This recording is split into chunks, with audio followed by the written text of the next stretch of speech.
Em nome de Jesus, damos início a esse estudo da Palavra de Deus e hoje eu decidi trazer os livros aqui, né?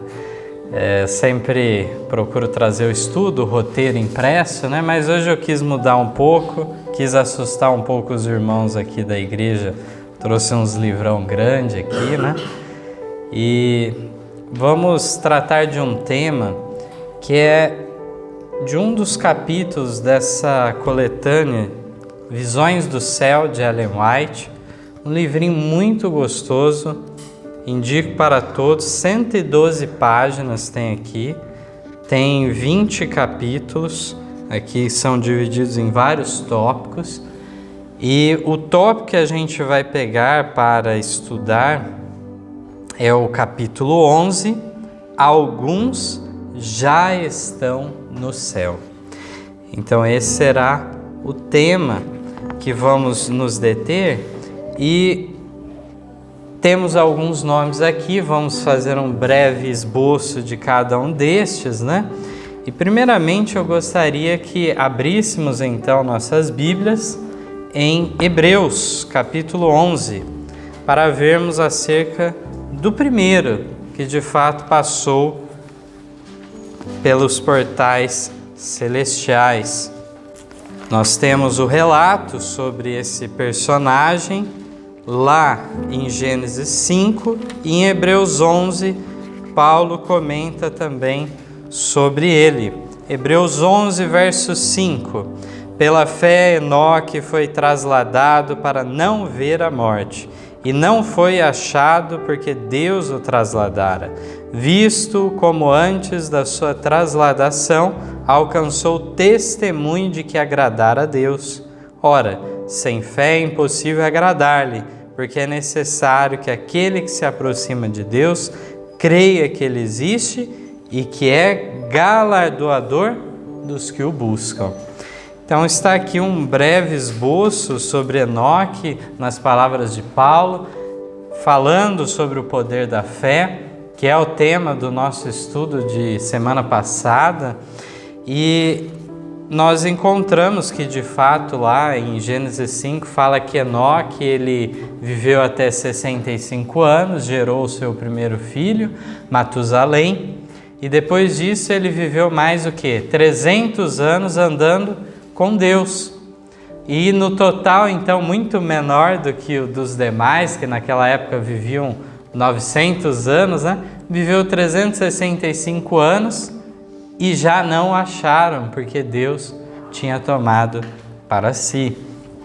Então, aqui um texto do Patriarcas e Profetas, na página 87, fala assim: o coração de Enoque estava nos tesouros eternos.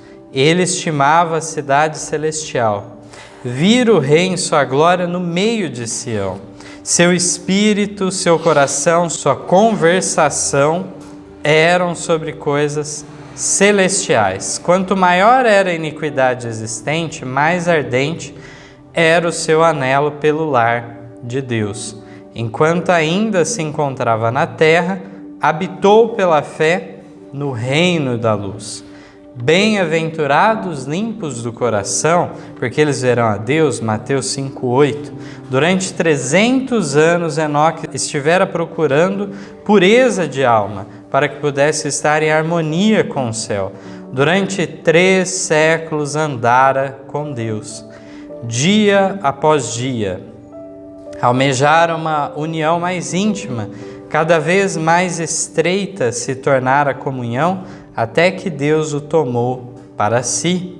Estivera no limiar do mundo eterno, havendo apenas um passo entre ele e o país da bem-aventurança. E agora abriram-se os portais, o andar com Deus durante tanto tempo praticado em terra continuou e ele passou pelas portas da santa cidade, o primeiro dentre os homens a entrar ali. Então aqui confirma, realmente foi o primeiro, né? E sem passar pela morte. Este que é bem próximo já, né? de Adão e Eva, já o sétimo, então, alcançou essa bem-aventurança. Então, vários textos que nós vamos ler são do Patriarcas e Profetas, e também gostaria de trazer um complemento sobre Enoque, que nós encontramos aqui alguns comentários de Ellen White no Comentário Bíblico, volume 1. Aqui no finalzinho do livro nós temos alguns comentários de passagens bíblicas, e referente ao capítulo 5, Ellen White, no manuscrito 17 de 1903, na página 1087 aqui do livro, comenta o seguinte: Enoque via Deus ao seu lado? Olha a pergunta importante, né? Alguns podem achar que de fato havia um andar literal, né, com Deus se fazendo visível para Enoque durante esses 300 anos. Seria isto de fato o sentido do ter andado 300 anos com Deus? Aqui diz assim: Enoque via Deus ao seu lado somente pela fé. Ele sabia que o Senhor estava ali e se apegava firmemente aos princípios da verdade. Nós também devemos andar com Deus. Quando fizermos isso, nosso rosto será iluminado pelo brilho de sua presença. E quando nos encontrarmos uns com os outros, falaremos de seu poder, dizendo: louvado seja Deus, bom é o Senhor e boa é a palavra do Senhor. Então, nós vemos que de fato era pelos olhos da fé, é aquele senso de que a divindade está se fazendo presente onde estamos. Tal como José tinha isso de forma muito aguçada, ele sabia então que se ele se deitasse com a mulher de Potifar, ele não simplesmente estaria defraudando o seu senhor, mas também ele estava pecando contra o próprio Deus, desonrando ele, um representante, uma testemunha de Deus nessa terra, conhecedor da mensagem, das verdades. Ele estaria desonrando ao Deus a qual ele professava servir. E aí nós vemos que tudo isso, esse senso contínuo havia em Enoque. Aqui também, num outro trecho do manuscrito 43 de 1900, nos diz que Enoque andou com Deus, ao passo que a história sagrada registra a respeito do mundo ao seu redor. Viu o Senhor que a maldade do homem se havia multiplicado na terra e que era continuamente mal todo o desígnio do seu coração. Gênesis 6:5. A vida justa de Enoque estava em nítido contraste com a das pessoas ímpias ao seu redor. Sua piedade, pureza e inabalável integridade eram resultados de seu andar com Deus, enquanto que a impiedade do mundo era resultado de seu andar com o enganador da humanidade. Nunca houve, nunca haverá uma época, vou repetir novamente, aqui diz assim: nunca houve, nunca haverá uma época em que as trevas morais serão tão densas como quando Enoque viveu uma vida de irrepreensível justiça. Então nós vemos que não há desculpa para nós. Vivemos os últimos dias, já tinha sido profetizado como estaria a situação do mundo, então, de fato, nadar contra a maré devemos fazer, mas aqui nós encontramos Enoque vivendo então na mais terrível era, e mesmo assim sendo fiel. Vamos lembrar, e depois nós vamos até aprofundar um pouco mais nesse aspecto, de que eram homens então àquela altura, esses homens antediluvianos, que tinham o quê? Muita capacidade física, intelectual, e tudo isso infelizmente foi usado de que maneira? Para o mal. Então tremenda malignidade foi desenvolvida, várias maquinarias e tudo mais já naquela época antediluviana. E tudo isso nós não temos o registro, porque tudo isso foi sepultado pelo dilúvio. Mas eles fizeram coisas engenhosas então já na época deles. Também aqui é declarado um outro detalhe, que Enoque foi o primeiro profeta na humanidade. Nós vemos que Judas fala então da profecia dele em relação à vinda em glória de Cristo, com todos os anjos o acompanhando. Então, o próximo nome aqui que nós temos já é uma experiência um pouco diferente, mas vamos ler primeiramente aqui em Romanos, capítulo 5, verso 14. Diz assim: no entanto, a morte reinou desde Adão até Moisés, até sobre aqueles que não tinham pecado, à semelhança da transgressão de Adão, o qual é a figura daquele que havia de vir. Então aqui o texto diz que a morte reinou de Adão até Moisés. E por que isso? Vamos à leitura então. Aqui a leitura agora será Patriarca e Profetas, página 478 em diante. O próprio Cristo, com os anjos que sepultaram a Moisés, desceu do céu para chamar o santo que dormia. Satanás exultara com seu êxito, fazendo Moisés pecar contra Deus e cair assim sobre o domínio da morte. O grande adversário declarou que a sentença divina, és pó e em pó te tornarás, Gênesis 3,19, lhe dava então posse dos mortos. O poder da sepultura nunca havia sido quebrado, e todos os que se achavam no túmulo, ele considerava como cativos seus, para jamais serem libertos da tenebrosa prisão. Então, notemos bem aqui o que nós estamos lendo. Vemos que Enoque é aquele que primeiro vai ao céu, mas sem passar pela morte.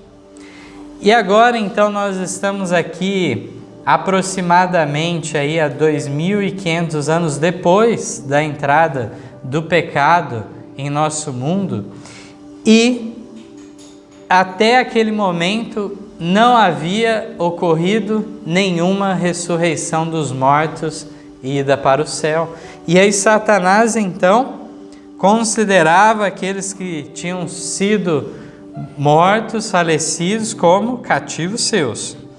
Diz assim: pela primeira vez estava Cristo para dar a vida aos mortos. Como o príncipe da vida e os seres resplandecentes se aproximassem da sepultura, Satanás ficou apreensivo pela sua supremacia. Com seus anjos maus levantou-se para contestar a invasão do território que alegava ser de sua posse. Ufanava-se de que o servo de Deus se houvesse tornado seu prisioneiro.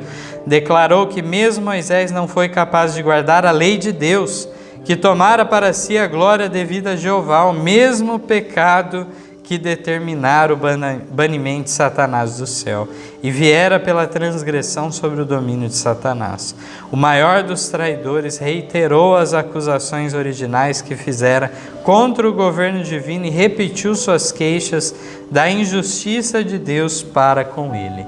Então, Satanás não queria deixar que ocorresse aquilo, e se encheu o quê? De razão para falar com Cristo. E aí a continuação nos mostra: Cristo não se rebaixou a entrar em controvérsia com Satanás. Poderia apresentar contra ele a obra cruel que seus enganos haviam operado no céu, causando a ruína de um número enorme de seus habitantes. Poderia ter apontado as falsidades proferidas no Éden, as quais haviam determinado o pecado de Adão e acarretado a morte ao gênero humano. Poderia ter lembrado a Satanás que foi sua obra de tentar Israel a murmuração e a rebelião que esgotara a longânima paciência de seu dirigente. Em um momento de descuido, o surpreendera no pecado pelo qual caíra sobre o poder da morte. Mas Cristo remeteu tudo isso a seu Pai, dizendo: o Senhor te repreenda.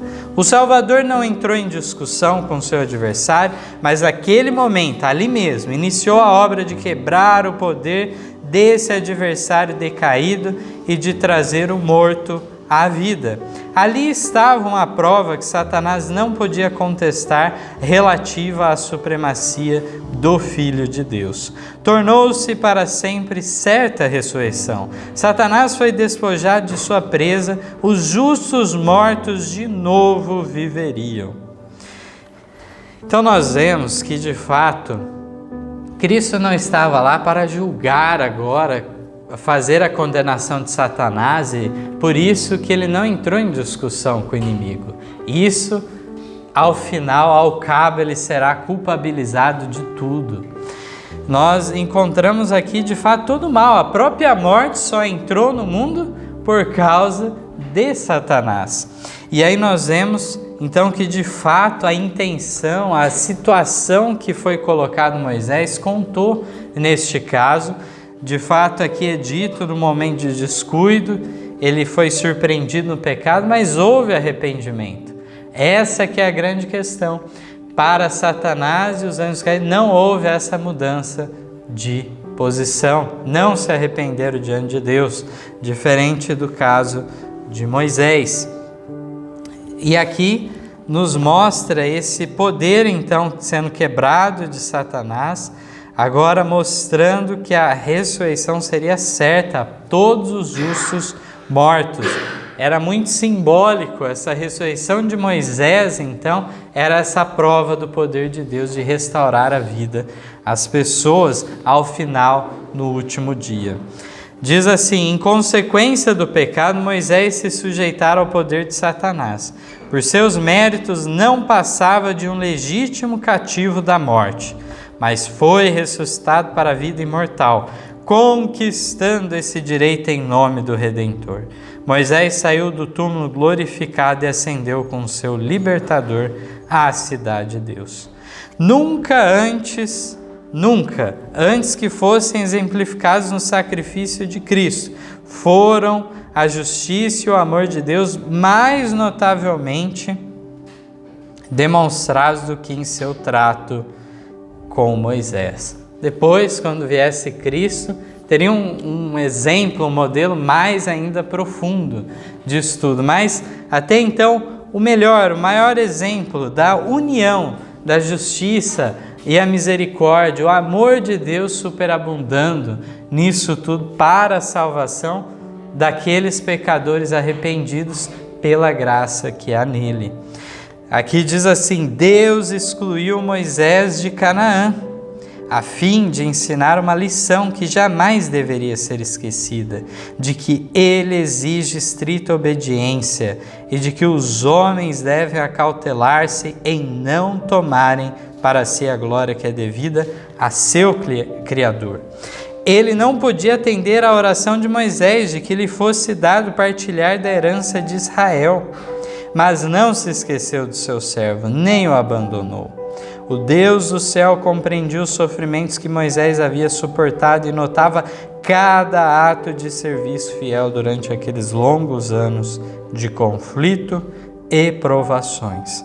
No cume de Pisga, Deus chamou Moisés a uma herança infinitamente mais gloriosa do que a Canaã terrestre.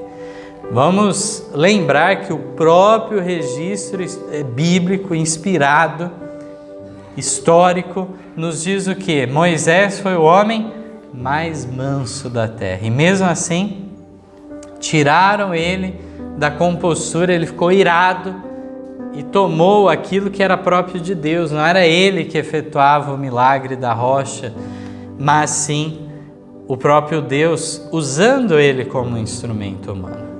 Então isso teve que ter uma consequência. Para Moisés foi difícil aceitar isso, como bem sabemos. Ele quis discutir com Deus e Deus falou: já basta, não me fale mais neste assunto. Então, de fato, Deus não revela antecipadamente as coisas, mas ele tinha algo muito melhor reservado para Moisés. Aqui diz ainda que no Monte da Transfiguração, Moisés estava presente com Elias, que fora trasladado. Foram enviados como portadores de luz e glória da parte do Pai a seu filho.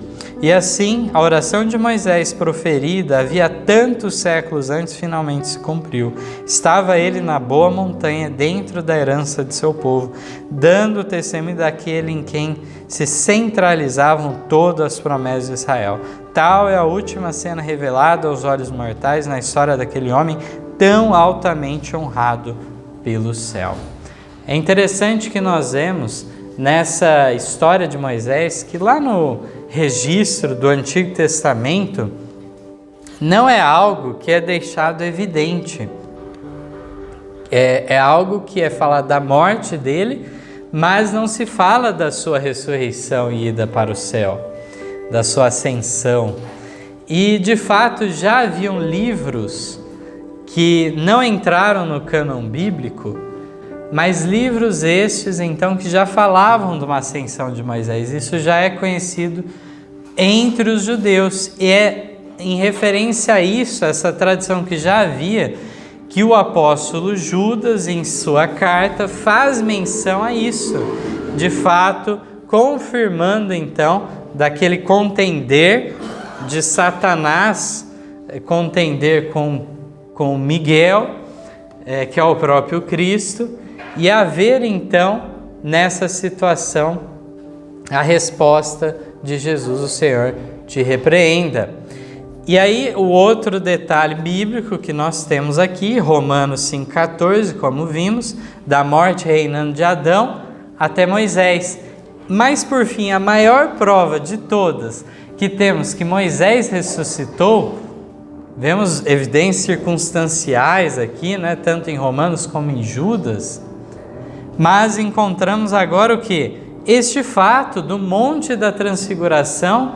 Quem aparece lá para testificar em favor de Jesus? Elias e Moisés. Então aí fica realmente cabal para todos, biblicamente falando, nós vemos isso. E foi a concretização da entrada então de Moisés na terra prometida. Agora ele numa situação que ele nunca imaginaria, ele estava lá. Então, como já foi mencionado, outro nome aqui é Elias. No Profetas e Reis, na página 227, nos fala: E sucedeu que, indo eles andando e falando, eis que um carro de fogo com cavalos de fogo os separou um do outro, e Elias subiu ao céu num redemoinho. Elias foi um tipo dos santos que estarão vivendo na terra por ocasião do segundo advento de Cristo e que serão transformados no momento no abrir e fechar de olhos ante a última trombeta sem provar a morte. Foi como representando os santos a serem assim trasladados que ao aproximar-se o fim do ministério terrestre de Cristo, foi permitido a Elias estar com Moisés ao lado do Salvador no Monte da Transfiguração. Nesses entes glorificados, os discípulos viram em miniatura a representação do reino dos redimidos. Eles contemplaram a Jesus revestido com a luz do céu, ouviram uma voz que saiu da nuvem, reconhecendo-o como Filho de Deus. Viram Moisés representando os que serão ressuscitados por ocasião do segundo advento. E ali estava também Elias, representando os que no fim da história terrestre serão mudados do estado mortal para o imortal e serão trasladados ao céu sem ver a morte. No deserto, em solidão e desencorajamento, Elias dissera que já havia vivido bastante e orara pedindo a morte. Mas o Senhor, em sua misericórdia, não o tomara pela palavra. Grande obra havia ainda para ser feita por Elias, e quando sua obra tivesse terminado, não devia ele ser deixado a perecer em desencorajamento e solidão. Não lhe estava reservado descer à tumba, mas ascender com os anjos de Deus à presença de sua glória. Que significativo tudo isso, esse simbolismo, mas que impressionante esse último detalhe também que vimos na leitura. Elias foi um homem, à semelhança de Jó, mas Jó ainda passou por aflições muito mais terríveis, né? Mas Elias pediu a morte e, no entanto, não ocorreu a morte dele. de forma alguma, né? Então Deus sempre está fazendo, a despeito de nós mesmos, o melhor para nós, muito melhor do que poderíamos imaginar. No Desejar de Todas as Nações, página 425, diz que Moisés, sobre o Monte da Transfiguração, era um testemunho da vitória de Cristo sobre o pecado e a morte. Representava os que sairão do sepulcro na ressurreição dos justos. Elias, que fora trasladado ao céu sem ver a morte, representava os que se hão de achar vivos na terra por ocasião da segunda vinda de Cristo e que serão transformados no momento, no abrir e fechar de olhos ante a última trombeta, quando isto que é mortal se revestir da imortalidade, e isso que é corruptível se revestir da incorruptibilidade. Jesus estava revestido da luz do céu, como há de aparecer quando vier a segunda vez sem pecado para a salvação. Hebreus 9, 28. Antes lemos 1 Coríntios 15, versos 51 a 53. Pois irá na glória de seu Pai com os santos anjos. Marcos 8, 38. Cumpriu-se então a promessa do Salvador aos discípulos. Sobre o monte foi representado em miniatura o futuro reino da glória. Cristo, o Rei, Moisés como representando os santos ressuscitados e Elias dos trasladados. Aqui temos os três personagens que sempre destacamos, sempre lembramos, que estes já são os que estão no céu. Mas seriam só estes mesmos? Ou teria mais alguém? Então aqui temos ainda uma surpresa, né?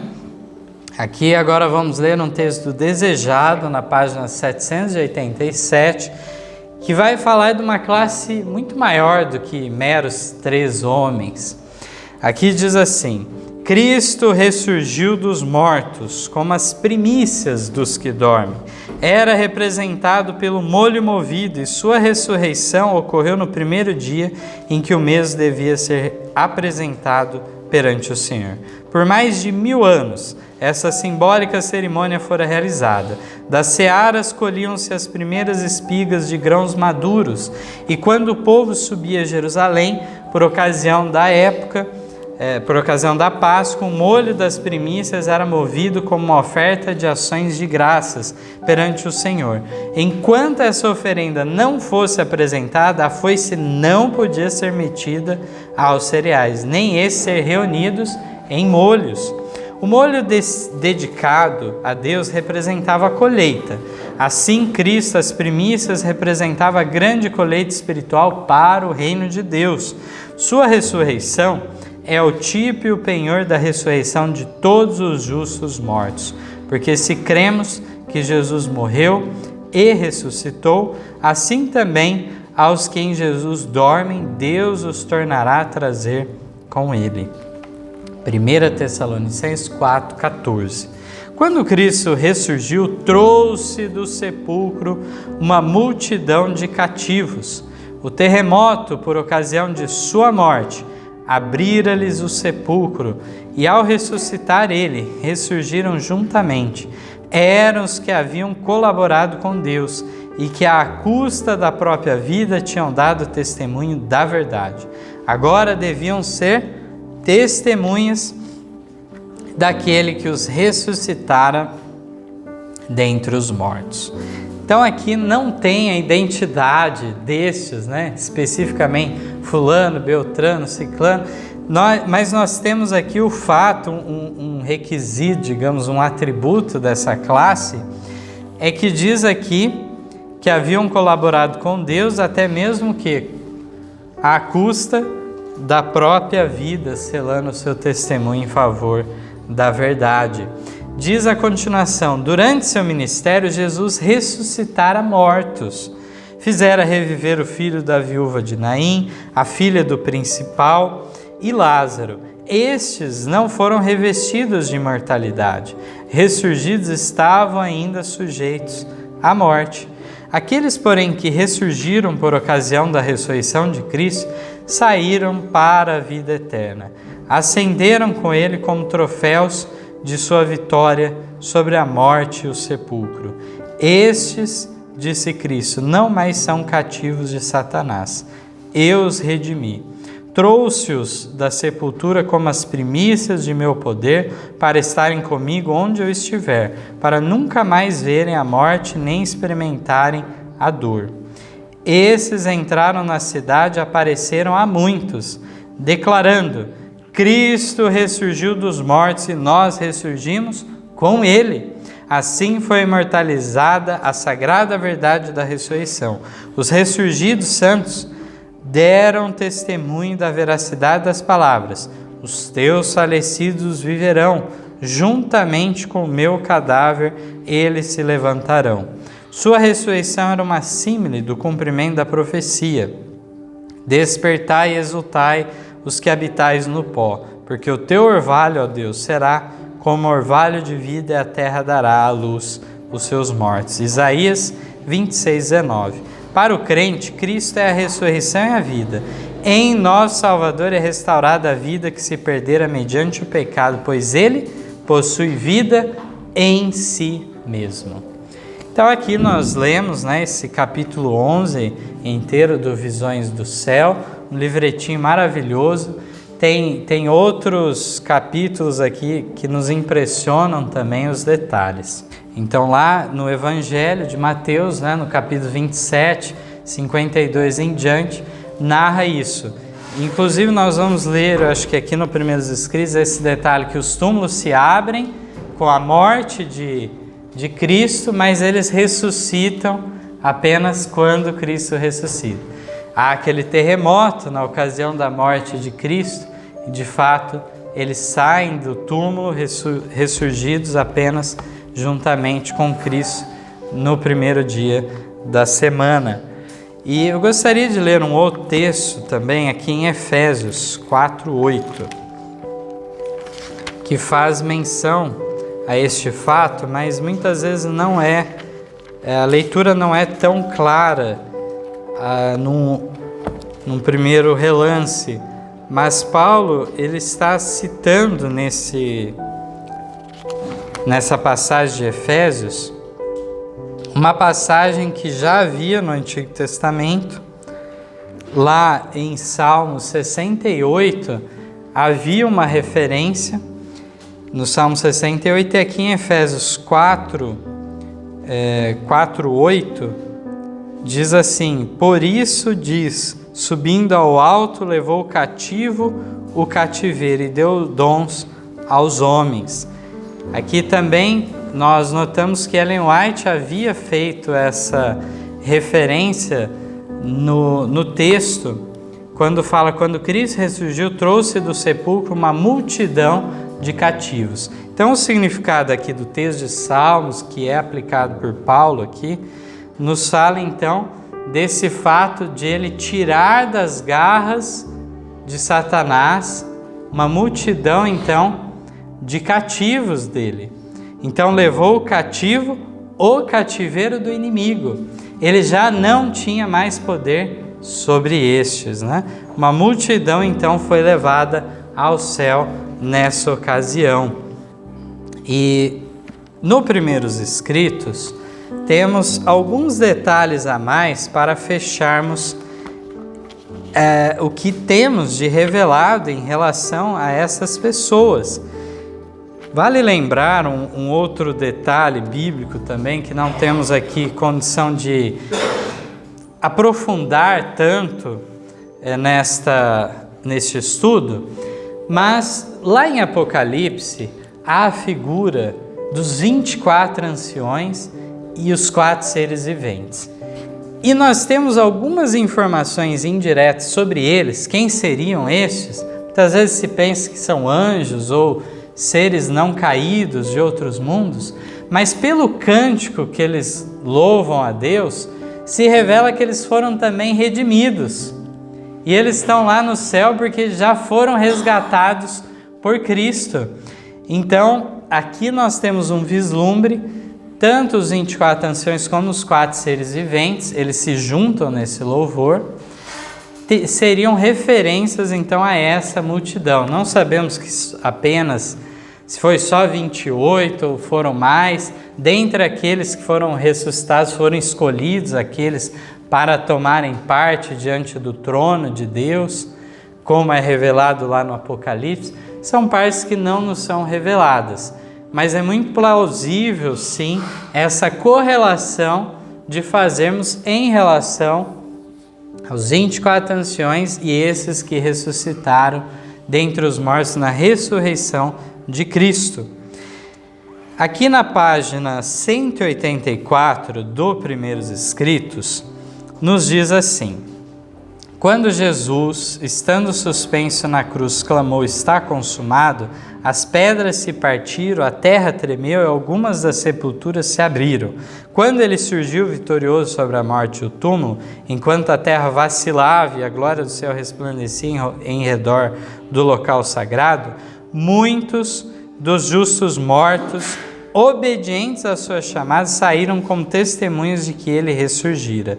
Aqueles favorecidos, santos ressurgidos, saíram glorificados.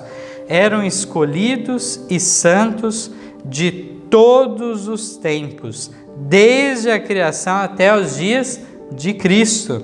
Assim, enquanto os chefes judeus procuravam esconder o fato da ressurreição de Cristo, Deus preferiu suscitar do túmulo um grupo a fim de que testificasse que Jesus ressuscitara e declarasse sua glória.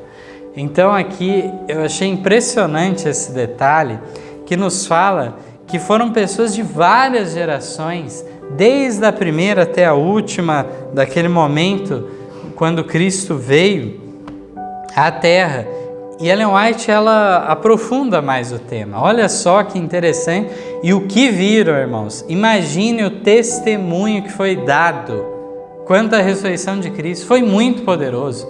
Aqui diz assim: aqueles ressuscitados diferiam na estatura e formas, sendo alguns mais nobres do que outros em seu aspecto. Fui informada de que os habitantes da terra têm estado a degenerar-se, a perder sua força e beleza. Satanás tem o poder da enfermidade e da morte, e em cada era os efeitos da maldição têm sido mais visíveis e o poder de Satanás mais claramente visto. Os que viveram nos dias de Noé e Abraão pareciam-se com os anjos na forma, beleza e força. Mas cada geração subsequente tem estado a ficar mais fraca e mais sujeita à moléstia, e sua vida tem sido de mais curta duração. Satanás tem estado a aprender como prejudicar e enfraquecer a raça. Então, tiveram o privilégio de ver aqueles personagens do mundo antediluviano, mesmo na época de Abraão aqui. Ellen White fala que ainda eram extremamente belos, fortes, vigorosos, e, de fato, havia essa distinção que se via nos ressuscitados, né? Tudo isso foi dado em testemunho em favor. Diz que aqueles que saíram após a ressurreição de Jesus apareceram a muitos, contando-lhes que o sacrifício pelo homem estava completo e que Jesus, a quem os judeus crucificaram, ressuscitara dos mortos, e em prova de suas palavras declaravam: ressuscitamos com ele. Davam testemunho de que fora pelo seu poder que tinham sido chamados de suas sepulturas. Apesar dos boatos mentirosos que circularam, a ressurreição de Cristo não pôde ser escondida por Satanás e seus anjos, ou pelos principais dos sacerdotes, pois aquele grupo santo, retirado de seus túmulos, espalhou a maravilhosa e alegre nova. Maravilhoso vermos um detalhe que muitas vezes nos escapa, passa despercebido aos nossos olhos. Um pouquinho mais adiante, na página 190, nos fala da ascensão de Cristo e nos confirma que eles foram juntamente com Cristo. Para finalizarmos aqui, na página 160, diz: todo o céu estava à espera da hora de triunfo em que Jesus ascendesse a seu Pai. Vieram anjos para receber o Rei da Glória e acompanhá-lo triunfalmente para o céu. Depois que Jesus abençoou os discípulos, separou-se deles e foi recebido em cima. E ao subir, a multidão de cativos que ressuscitara por ocasião de sua ressurreição seguiu. Uma multidão do exército celestial estava no cortejo, enquanto no céu uma inumerável multidão de anjos aguardava a sua vinda. Ascendendo eles para a santa cidade, os anjos que acompanhavam Jesus clamavam: levantai, ó portas, as vossas cabeças, levantai-vos, ó portais eternos, para que entre o Rei da Glória. Os anjos na cidade clamavam com transportes: quem é o Rei da Glória? Os anjos do séquito respondiam em triunfo: o Senhor forte e poderoso, o Senhor poderoso nas batalhas. Levantai, ó portas, as vossas cabeças, levantai-vos, ó portais eternos, para que entre o Rei da Glória. Novamente os anjos que estavam à espera perguntavam: quem é este Rei da Glória? E os anjos do acompanhamento respondiam em melodiosos acordes: o Senhor dos exércitos, Ele é o Rei da Glória. E o séquito celestial entra na cidade de Deus. Todo o exército celestial rodeia então seu majestoso comandante, e com a mais profunda adoração prostram-se diante dele, lançam suas brilhantes coroas a seus pés. E então soam suas harpas de ouro, e com doces e melodiosos acordes enchem o céu todo com admirável música e cânticos ao Cordeiro que foi morto. E contudo, vive de novo em majestade e glória. Deus seja louvado. Devemos nos impressionar diante dessas mensagens, dessa revelação bíblica que é para nosso benefício, para nossa salvação. Que diante de tão grande amor sejamos constrangidos, no bom sentido da palavra, a servirmos a Deus por amor a Ele, por pleno entendimento que Ele é então o Criador de tudo, merecedor de toda adoração, honra e glória. Amém.